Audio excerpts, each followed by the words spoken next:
Hello everyone! So for this ganap, kakain tayo ng umagahan. And as you can see guys, tulad ng nakagawian is dito ako kumakain sa aking kwarto.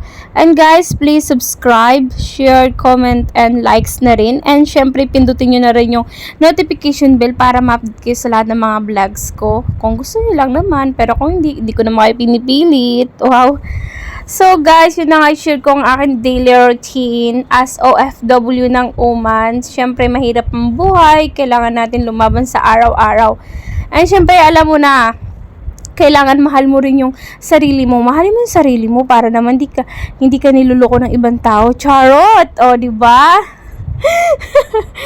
No, hindi lang. Guys, kapag alam nyo hindi na kayo pinapalagan, dumistansya na kayo. Ano ba? Bakit pa pinipilit yung sarili nyo sa nag-iisang lalaki? Iisa lang ba yung lalaki dito sa mundo? Ang dami-dami kaya dyan, nagkakalat sila. O, diba? Nakahanap ka na naman ng idea mo. And yun na nga guys, kumakain na nga tayo dyan habang nagsisalpon. O, diba? Replyan pang, alam mo, yummy siya.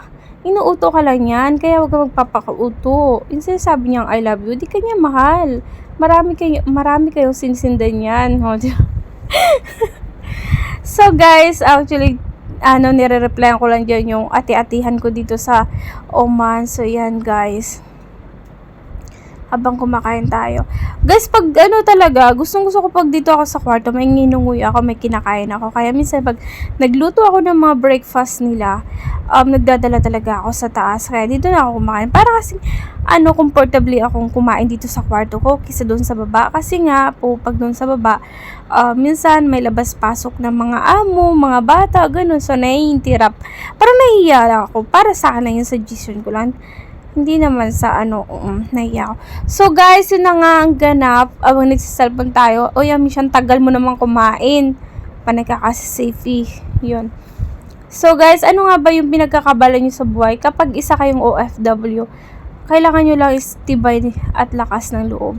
Yun naman talaga yung layunin natin kung bakit tayo nandito sa malayo, sa ibang bansa, malayo sa family.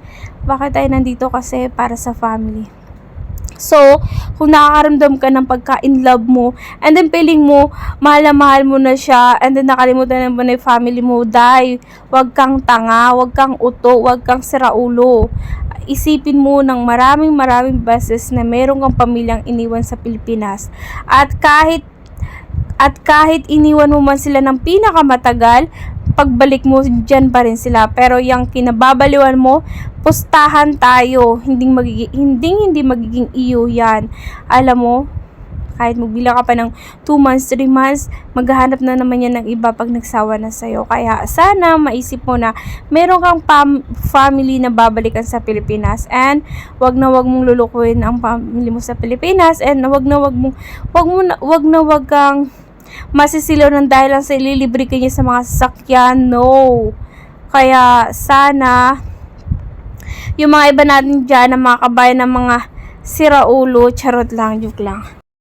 So guys, mas marami na ako nasabi. Ang pangit talaga ng bibig ko. Ano ba to? Sobrang pangit talaga. So, ayun na nga, kapag isa kayong OFW, laban lang sa hamon ng buhay. Syempre, ganoon talaga. Kasama sa buhay ang malumaban.